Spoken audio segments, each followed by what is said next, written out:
Look at that face. This is Predator's car, and it's waiting for you to screw up so that it can rip open your crappy car's fuel tank, feast on its unleaded blood, and then move on to its next victim. As you can see then, the Lexus RC F is here to bring down the German establishment in a blaze of V8 glory and burning rubber. Now the good news is that the RC F is the first properly exciting Lexus that we've had since 2012. You know what happened in 2012. Lexus stopped production of the amazing V10 powered LFA. Now speaking of that car, let's just cut to this.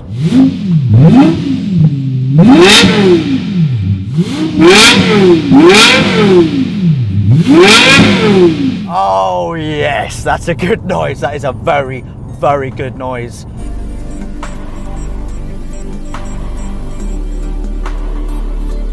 This 5-litre V8 produces 471 brake horsepower. That translates to a 0 to 62 time of 4.5 seconds and a top speed limited to 168. Now one of the negatives about the RCF is torque. There isn't enough of it. Sure, it's got a 5-litre V8, but low down, when you want more power, it's just not quite there. In an M4 with its 3-litre turbocharged straight 6 engine, the power delivery is definitely a lot more immediate. Only when you get to about 4,500–5,000 RPM, that's when the V8 really sings. Another thing that isn't quite perfect on this car is the gearbox. Sure, it's an 8-speeder, it's really smooth, but it does not change down gears quickly enough. If I were in 8th gear just cruising along at 50 miles an hour and I saw a lorry, if I wanted to overtake, I would hit the paddles 1, 2, 3, 4, 5. I would go from 8th into 3rd.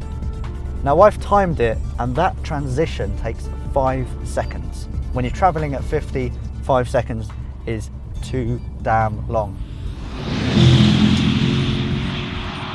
If you thought the outside looked hot, get a load of this interior. It's kitted out with leather, sexy angles, and a pair of seats that should come with a not safe for work warning.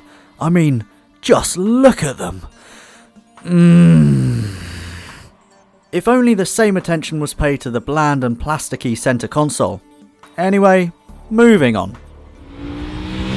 With massive V8 firepower, noise is always going to be a talking point for all the right reasons. You can hear a V8 coming a mile off, and although the RCF's engine and exhaust noise is a lot more refined than proper American muscle cars, it still sounds pretty awesome. It's the same engine that you'll find in the ISF saloon, except for 2 things. One, the rev limiter has been upped from 6,800 to 7,300 RPM, and 2, power is also up by 12%. We're now packing 471 brake horsepower. But that's not the only special thing about this engine. You see, it's got this thing called Atkinson and Otto cycle, and what that means is, I have absolutely no idea. So instead of wasting your time, I'm just going to close this and hand you over to my buddy, Engineering Explained. Hello Car Throttle. As you've already gathered, Alex isn't quite the sharpest tool in the box. However, he does know someone who's mediocre at searching on Google. So let's talk about how this Lexus uses 2 different engine cycles, one for creating more power and one for being more fuel efficient.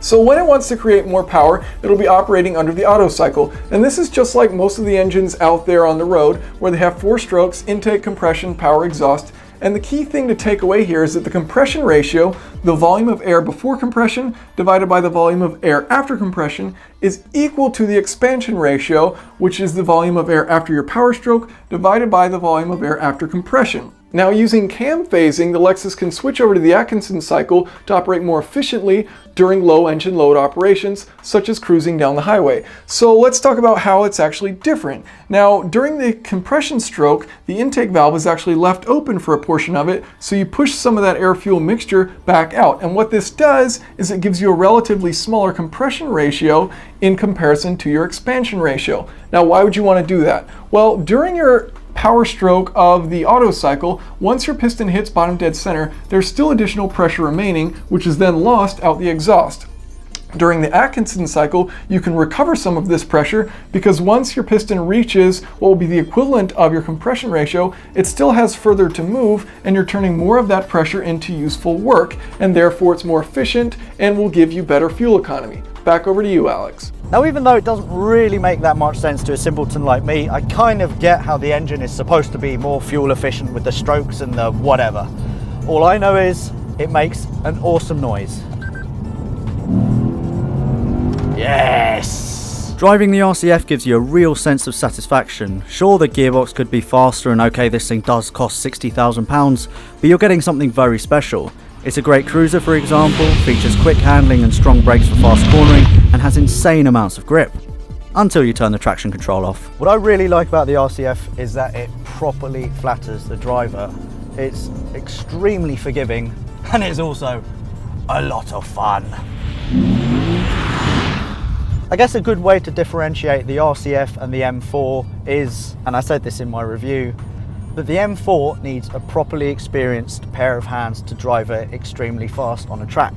This, you could put a gorilla like me behind the wheel and I'll be getting similar lap times. And that is because there's loads of grip, there is plenty of grunt, especially top end. And that torque vectoring system, it really works wonders through the bends. If you got it in slalom on a nice and tight twisty track, you'll be pushed to pull away from me in your M4. For day-to-day driving and for pure V8 pleasure, it's got to be the RCF. If you're in the market for something like this, go for a test drive. Drive this after the M4, drive this after the C63, and I think you'll be very pleasantly surprised.